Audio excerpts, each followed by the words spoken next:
FIR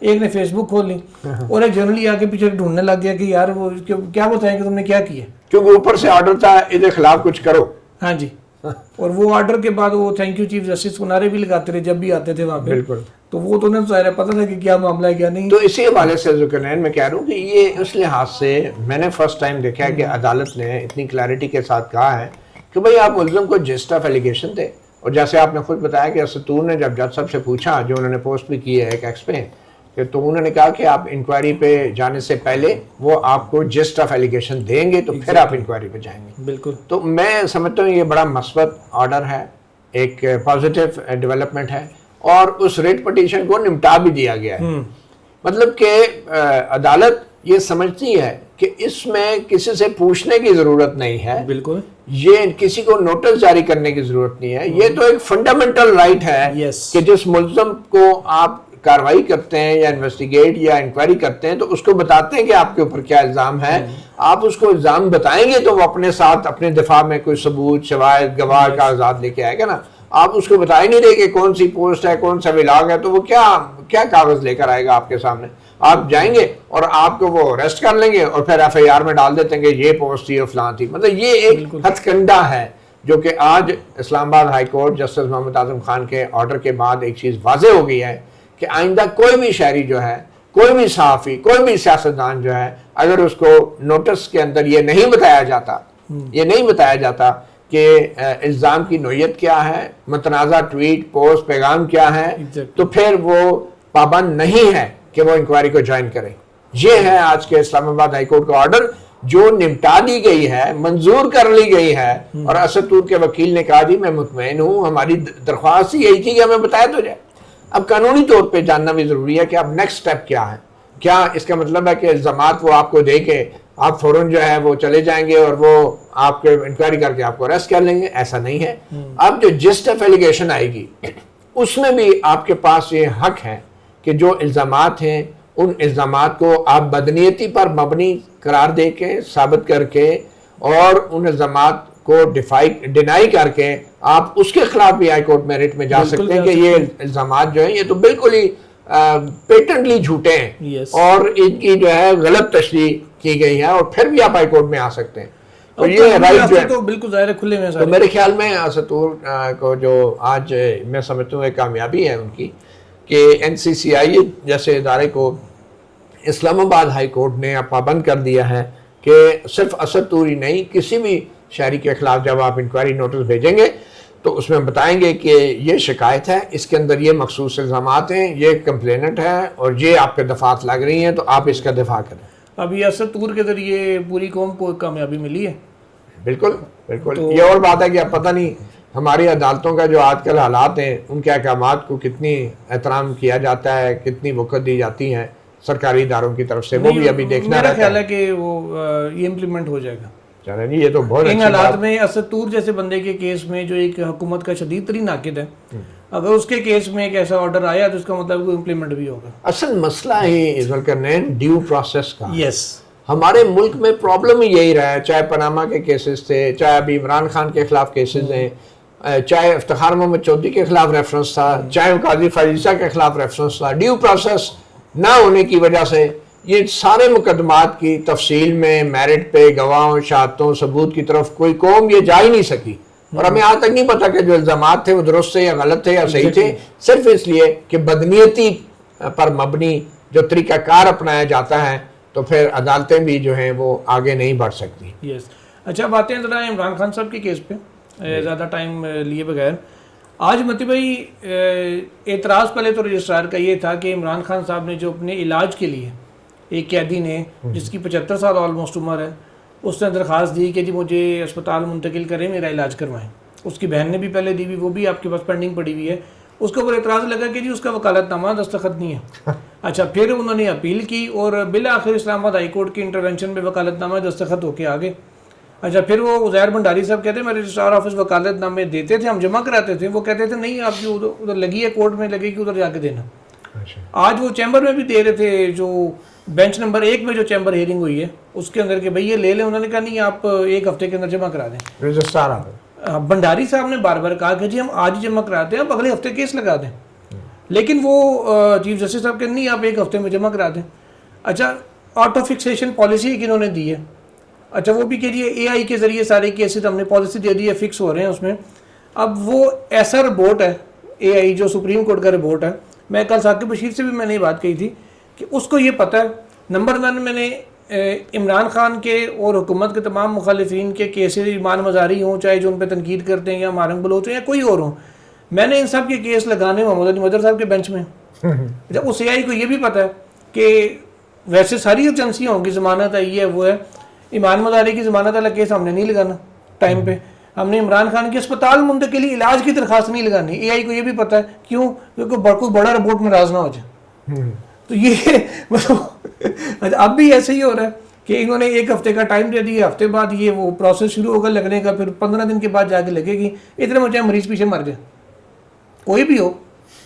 اب یہی تو بات ہے نا کہ جہاں پہ اچھا ایک دفعہ چیمبر میں انہوں نے یہ نہیں پوچھا کہ بھئی یہ کیا ایسی وجہ ہے کہ ایک ملزم کے وکالت نامہ تک جیل کا کام سائن نہیں کرا رہے. یہ پوچھ کر اس پہ نہیں آئیں گے کہ ذرا اس کو تو ٹھیک کریں کہ نوبت ہی نہ آئے کہ اعتراض لگے اس قسم کی اور یہ چیزیں ہوں. دیکھیں یہ وہی بات ہے کہ بندہ جو ہے وہ ایکسیڈنٹ ہو جائے اس کا, اور اس کو ہسپتال میں کوئی اجنبی چھوڑ جائے ایمرجنسی میں, اور ایمرجنسی کے ڈاکٹر کہیں کہ جب تک یہ بندہ ہوش میں آ کے اپنا تعارف نہیں کراتا, ہمارے سوالوں کے جواب نہیں دیتا, ہم اس کا علاج فارم نہیں بھرتا, ہم فارم نہیں بھرتا, ہم اس کا علاج نہیں کریں گے.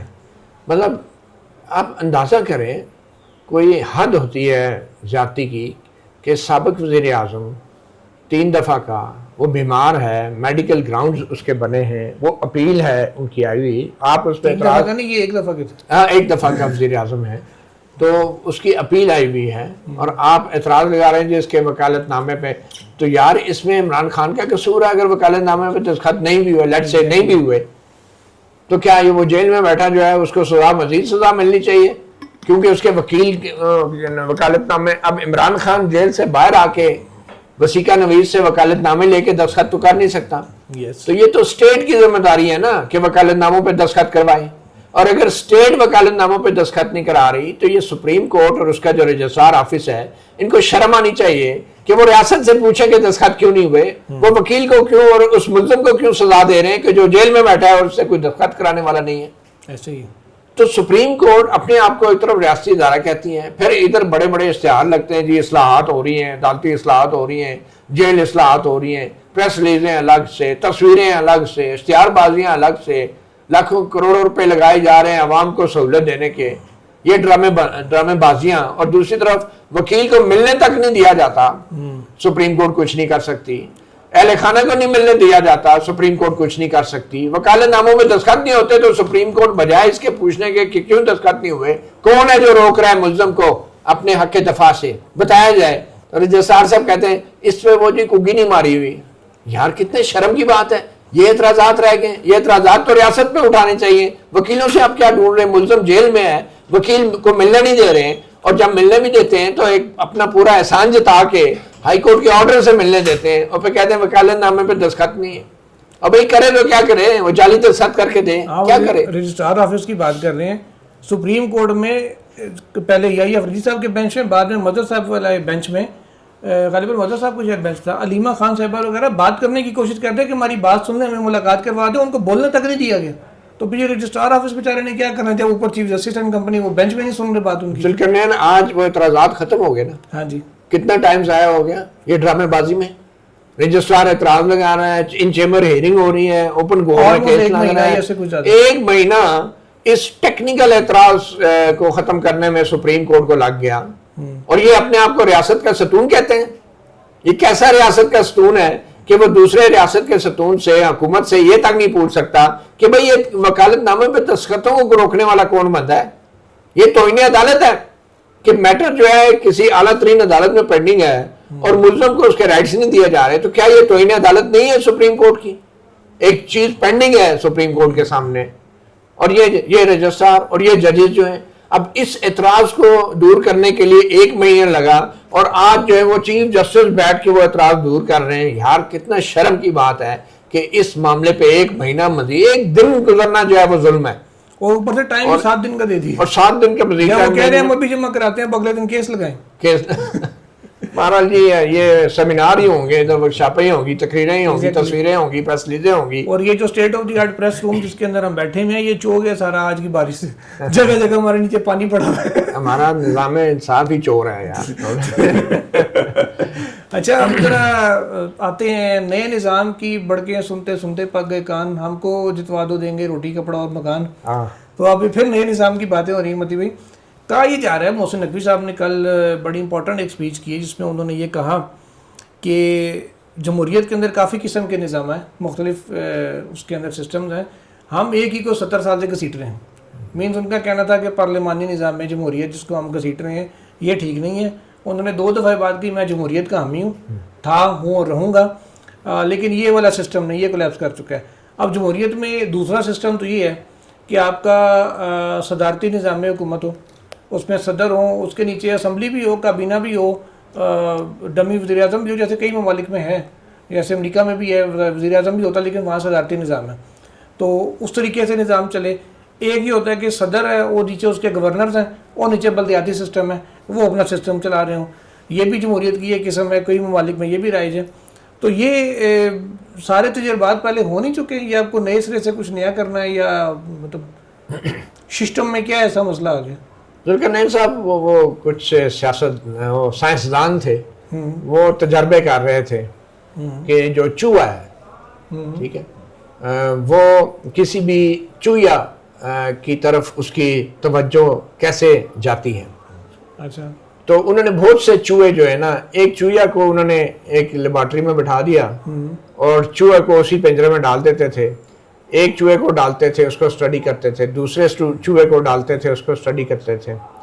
تو جب 5-10 چوہے بدل گئے تو ان کو مطلوبہ نتائج نہیں مل رہے تھے, تو کسی نے کہا یار آپ چوہے تو بدل رہے ہو, ایک بار چوہیا کو بھی بدل کے دیکھ لو. تو ہمارا بھی یہی المیہ ہے, ہم یہ چوہے تو بدلتے رہتے ہیں, وزیر اعظم, وزراء, کابینہ, لیکن چوہیا کو بدلنے کی کسی میں ہمت نہیں ہوتی ہے. تو یہ جو محسن نقوی ٹائپ لوگ ہیں, جو فیصل واڈا ٹائپ لوگ ہیں, یہ سیاسی یتیم, سیاسی لاوارث, نہ ان کی کوئی سیاسی جماعت ہوتی ہے, ان کو لایا جاتا ہے اور یہ سیاسی لیڈران بڑے بڑی تقریریں, فن خان, بڑکے مارنے والے, یہ آصف زرداری صاحب, نواز شریف صاحب, بلاول بھٹو ہو گئے, مریم نواز ہو گئے, یہ جتنے فن خان ہیں نا, ان کی اوقات اتنی ہے کہ کل سے محسن نقوی نے جو وزیر داخلہ نے تقریر کی ہے, اور شہباز شریف کے بطور وزیر اعظم انہوں نے ایک قسم کی ان کی کارکردگی پہ کمنٹ کیا ہے کہ بھائی وہ تو ایک فائر مین سے زیادہ اس کی کوئی حقیقت نہیں ہے کہ وہ فائر فائٹنگ کر رہا ہے. مطلب وہ فائر مین ہوتا ہے نا جو پائپ لے کے آتا ہے, آگ پہ پھینکتا ہے, شہباز شریف وہ کام کر رہا ہے. لیکن صاحب ان کی بات کا مطلب یہ تھا کہ آگ بجھ پھر بھی نہیں رہی, یہ آگ پھر بھی نہیں بجھ رہی. تو یہ ایک وزیر جس کو شہباز شریف نے لگایا ہے, بظاہر شہباز شریف کو خود پتہ نہیں کس نے لگوایا ہے, بہرحال ایک وزیر جو ہے وہ اٹھ کے وزیر اعظم کی کارکردگی کو جانچ رہا ہے. اور یہ بات جو محسن نقوی نے کی ہے کہ سسٹم کولیپس کر گیا ہے, آئندہ 10 سال بھی ہم اسی طرح بیٹھے ہوں گے, کوئی تبدیلی نہیں آئے گی, یہ بات اگر شہباز شریف کرتا جو فارم 47 کا وزیر اعظم ہے, وہ پھر بھی ٹھیک تھا. لیکن ایک بندہ نہ جس کا سیاسی طور پہ کوئی وارث ہے, نہ اس کا کوئی نظریہ ہے, نہ سوچ ہے, ایک صحافی تھا, صحافی سے کاروباری میڈیا مالک بن گیا, پھر اس کے بعد کسی کے سفارش پہ جو ہے وزیر بن گیا, وزیر اعلیٰ بن گیا, اتنا طویل عرصہ پنجاب کا, پھر وزیر داخلہ بن گیا, سارا سفارش پہ. کوئی لوگوں کے ووٹ سے اس کا لین دین نہیں ہے, کوئی جمہوری عمل سے وہ الیکٹ ہو کے آنے کے قابل ہی نہیں ہے, کونسلر کی سیٹ نہیں جیت سکتا. جو وہ آ کے لیکچر دے رہا ہے کہ جناب یہ سسٹم کولیپس کر گیا, چھوٹے صوبے ہونے چاہیے. یہ چھوٹے صوبے ہیں یا یہ چھوٹے تھانے بنائے جا رہے ہیں عوام کو اور پبلک کو, آبادی کو کنٹرول کرنے کے لیے؟ یہ وہی محسن نقوی ہے جو کہتے تھے بلوچستان کے لیے ایک ایس ایچ او کافی ہے. مجھے تو لگ رہا ہے یہ چھوٹے صوبے کا نام صرف ہے, اصل میں یہ تھانے بنائیں گے, اور جو ان چھوٹے صوبوں کے وزیر اعلیٰ ہوں گے وہ تھانے دار ہوں گے, اور ان کے اوپر اسلام آباد میں ایک آئی جی بیٹھا ہوگا جو پورے ملک کا نظام چلا رہا ہوگا. تو یہ تو ان کی اوقات ہے یار, ووٹ لے نہیں سکتے, الیکٹ ہو نہیں سکتے, اور آتے ہیں باتیں بڑھ کے مارتے ہیں کہ جناب یہ اتنا اختیار, اتنا اعتماد, اتنا کانفیڈنس, اور اتنا زوم, اور اتنا غرور, گھمنڈ, یہ کہاں سے آ رہا ہے ایک شخص میں جس کو کسی کی سفارش پہ ایک باقی وزیر بنا دیا گیا ہے؟ ویسے متی صاحب اگر 8 فروری 2024 کو یہ جو, بلکہ میں سوال آپ سے یوں کرتا ہوں کہ یہ سسٹم کولیپس ہوا ہے, کیا یہ کوئی مانے نہ مانے اس وجہ سے کولیپس نہیں ہوا کہ عوام کی رائے کو بلڈوز کیا گیا, 17 سیٹوں کو 170 کر دیا گیا؟ اگر عوام کی منشا کو مانا جاتا تو شاید حالات یہ نہ ہوتے جو آج ہیں. دیکھیں آپ عوام کی رائے جو ہوتی ہے نا، کیونکہ کل انہوں نے خود یہ کہا ہے کہ صوبوں پہ عوام کی رائے لے لیں، عوام جو کہتے ہیں وہ کر دیں. عوام نے تو 8 فروری 2024 کو بھی کچھ کہا تھا نا، وہ کیوں نہیں مانا آپ نے؟ یہ وہی لوگ ہیں نا عوام کی رائے لینے والے. اگر یہ سسٹم جو کلیپس ہوا ہے، یہ سسٹم نہ چل رہا ہوتا تو آج محسن نقوی صاحب اسی سسٹم میں یہ وزیر بنے. دیکھیں مجھے تو ان کی تجاویز پہ کمنٹ کرنا بھی توہین سمجھتا ہوں میں اپنی، کیونکہ یہ وہ بندے نہیں ہیں کہ جو عوام سے ووٹ لے کے آتے ہیں.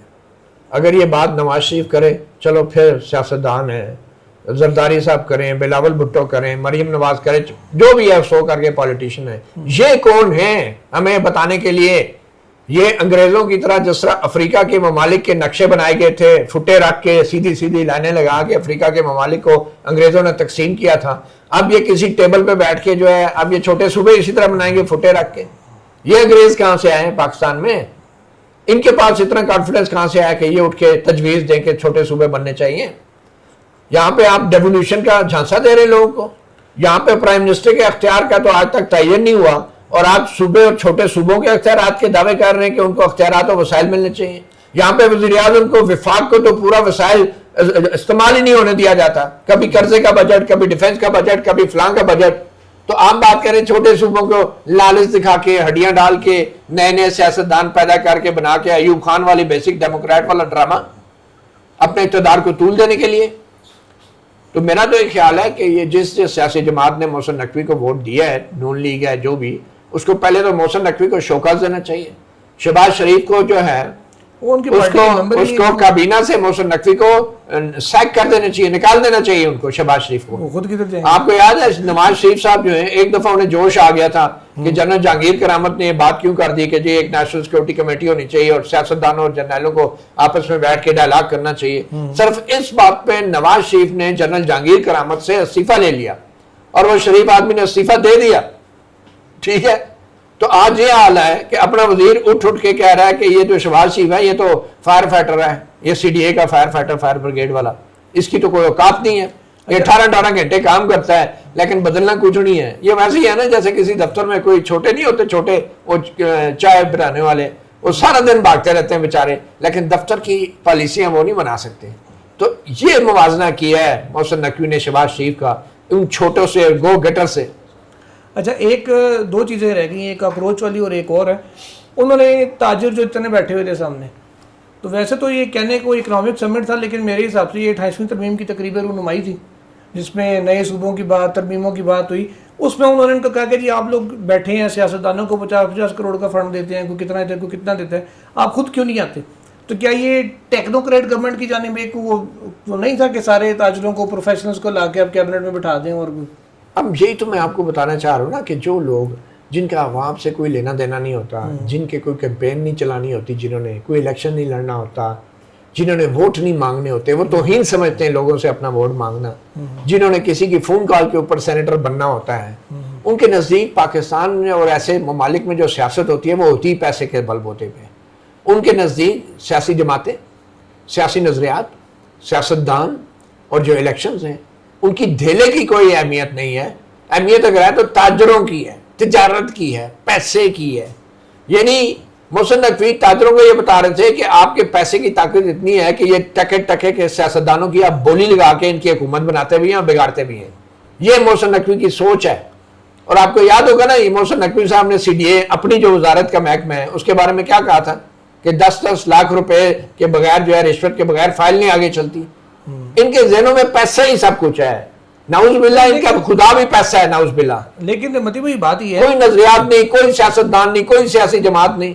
اور آج تاجروں سے کہہ رہے ہیں آپ حکومت بناتے ہیں بگاڑتے ہیں. یار کمال ہے، اتنے فدو ہیں، اتنے بیوقوف ہیں معذرت کے ساتھ. لوگوں کو نہیں پتا حکومت کون بناتا ہے کون بگاڑتا ہے. نہیں تو یہاں پہ ایک سوال پھر یہ بھی آتا ہے نا، اب جیسے اب تو خیر ملک ریاض زیر خطاب ہیں، ورنہ پچھلے کچھ عرصے میں آپ دیکھ لیں، پچھلے 15-20 سالوں میں آدھی پارلیمنٹ مختلف سیاسی جماعتوں کے لوگ ملا کے وہ ملک ریاض کے پیسے پہ الیکشن لڑتی تھی. بھئی اب سیاستدان جا کے پیسے مانگتا ہے تو وہ دیتا ہے نا، وہ اس کا تو چلو فائدہ ہے. ان کو بھی شرم کرنی چاہیے نا کہ ہم تاجروں سے پیسے کیوں مانگ رہے ہیں. لیکن فرق یہ ہے کہ وہ سیاستدان اس کو شرم آتی ہے یہ بات مانتے ہوئے کہ ملک ریاض سے پیسے لیتے ہیں. یہاں پہ تو بے شرمی کی انتہا دیکھیں کہ بہت سارے ملک ریاضوں کو اکٹھا کر کے کہہ رہے ہیں کہ آپ نئی حکومت لے کر آ جائیں. یہ انتہا ہے. مطلب وہ تو شرمندہ تو ہوتے ہیں نا سیاستدان کہ میں ملک ریاض سے پیسے لیے یا کسی بزنس مین سے لیے. یہ جہانگیر ترین کون ہے؟ یہ اپنا جو کون سے مالک ہیں علیم خان کون ہے؟ یہ سارے بزنس مین تھے نا. ان کو اٹھا کے کون جھولی میں ڈالا؟ کس نے جھولی میں ڈالا؟ خان صاحب کی. تو ان کی مائنڈ سیٹ وہی ہے کہ پیسہ ہی سب کچھ ہے. کوئی سیاسی نظریات، سیاسی جماعت، سیاستدان، ووٹر، یہ سب بکاؤ مال ہیں. سیاستدان بھی اور ووٹر بھی. یہ ان کی مائنڈ سیٹ ہے، کیونکہ یہ وہ لوگ ہیں جو عوام کے وسائل کے اوپر کاروبار کرتے ہیں، جو بڑے بڑے ایک امپائر بنائی ہوئی ہے ریاستی وسائل کے اوپر بزنس کی، کاروبار کی، جو ان کو نہیں کرنا چاہیے. اور یہ سمجھتے ہیں کہ اس دنیا میں اگر کچھ ہے تو وہ پیسہ ہی ہے. اور یہ اب جنگ بھی سیاسی کنٹرول کے لیے نہیں ہے، معاشی کنٹرول کے لیے ہے، وسائل پہ کنٹرول کے لیے ہے. میں نے آپ کو پہلے کہا کہ نعوذ باللہ ان کا جو خدا ہے نا وہ پیسہ ہی ہے. اچھا آخری سوال، انہوں نے کہا کہ نوجوان ان کو آپ کاکروچ کا نام دیں یا جو مرضی ان کو نام دینے، انڈیا سے کاکروچ پارٹی جو مشہور ہوئی ہے، کہ یہ ان کو 10-15 ہزار کا معمولی اسٹائپنڈ دے کے یا لیپ ٹاپ ٹیبلٹ دے کے نہیں ان کو راضی کیا جاتا. ان کو میرٹ اور یہ چیزیں دیں کہ ان کو کمانے کے مواقع دیں، اپرچونٹیز ان کو دیں جو یہ میرٹ کے اوپر مانگ رہے ہیں. ادروائز یہ اکٹھے ہو کے آگے تو سب کچھ تباہ ہو جائے گا، الٹ جائے گا سب کچھ. اچھا اب کیا یہ انہوں نے ترمیم کرنے کے لیے یا کہہ لیں اپنی بات کو اوپر ان کو ذرا غور کرانے کے لیے سیاستدانوں کو، سیاسی جماعتوں کو، مینس کے پیپلز پارٹی اور نون لیگ 2 سیاسی جماعتیں مین بڑی اس وقت پارلیمنٹ میں، ان کو یہ باور کرانے کے لیے کسی نوجوانوں کی تحریک کا بھی ڈراوا دیا ہے یا مطلب کوئی جینورلی کہا ہے کہ جی کوئی لاوا اتنا پک چکے کہ کسی ٹائم کو نکل آیا تو سیاپا پڑ جائے گا؟ دیکھیں جی، یہ جو نوجوانوں میں نفرت پیدا ہو رہی ہے نا، میں نہیں کہوں گا کس کے لیے پیدا ہو رہی ہے، بظاہر شہباز شریف اور نون لیگ کے لیے ہی ہو رہی ہے، لیکن یہ جو نفرت پیدا ہو رہی ہے نا، یہ جو نفرت ہے نا، اس کی وجہ جو ہے یہی لوگ ہیں جو اپنی غلطی نہیں مان رہے، الٹا تاجروں کو ڈراوا دے رہے ہیں، دھمکیاں لگا رہے ہیں کہ اگر یہ نوجوان نکل آئے نا تو سب کچھ الٹ دیں گے. کیا سب کچھ نہیں؟ سیاستدان بھی ہیں اور تاجر بیٹھے تھے نا ادھر، زیادہ تر ان کا ایک نام، ان کا مخاطب اس معاملے میں گورنمنٹ تھی اور سارے اچھا ان کے سارے سیاستدان اکٹھے ہو جائیں. یہ پہلے جب بھی محسن نقوی جیسے لوگوں نے سیاستدانوں کو اکٹھا ہونے کی بات کی ہے نا، مطلب یہی ہے کہ سارے اکٹھے ہو کے 8ویں ترمیم کر دیں، سارے اکٹھے ہو کے 17ویں ترمیم کر دیں، سارے اکٹھے ہو کے 26ویں 27ویں. یہ اس لیے سیاستدانوں کو اکٹھا کرتے ہیں کہ سیاستدان جو ہیں ان کے نزدیک وہ خدا نہ خواستہ وہ آوارہ جانور ہیں جو میونسپیلٹی والے جن کو تلاش کر کے اکٹھا کر کے یہ سب کچھ کرتے ہیں. ٹھیک ہے نا؟ تو بات یہ ہے کہ سیاستدانوں کی تو اوقات یہ رہ گئی ہے کہ وہ اب اکٹھے اگر ہوں گے تو محسن نقوی اور ان کے جو مینٹورز ہیں پیچھے، ان کے جو رسیاں کھینچنے والے ہیں، ان کو ان کے اقتدار کو طول دینے کے لیے استعمال ہوتے ہیں. پہلے 8ویں ترمیم، 17ویں ترمیم، 26ویں ترمیم، 27ویں ترمیم. اب سیاستدانوں کا کام تو ٹھپا لگانا رہ گیا نا.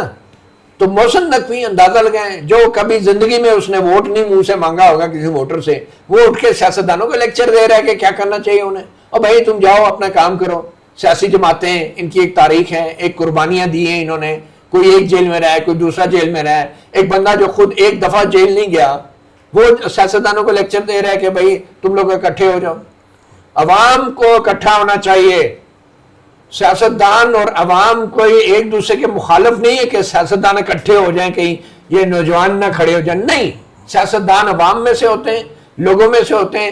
اس لیے اگر ڈرنا چاہیے نوجوانوں سے تو محسن نقوی ٹائپ لوگوں سے ڈرنا چاہیے کہ جو الیکشن نہیں لڑتے اور جو انہیں پتا ہوتا ہے کہ انہوں نے کس راستے سے بیک ڈور سے اقتدار میں آئے، ان کو ڈرنا چاہیے. سیاستدانوں کو آپ کیسے ڈرا رہے ہیں نوجوانوں سے؟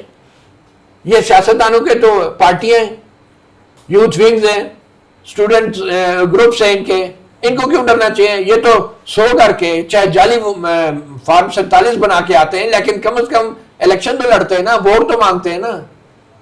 محسن نقوی صاحب سے کہیں ایک مجھے مثال دے دیں کہ جب انہوں نے کسی سے ووٹ مانگا. ایون کہ میں سمجھتا ہوں انہوں نے جو سینٹ میں الیکٹ ہونے کے لیے ووٹنگ تھی نا، اس میں بھی ووٹ مانگتے وہ اپنی بےزتی محسوس کر رہے ہوں گے.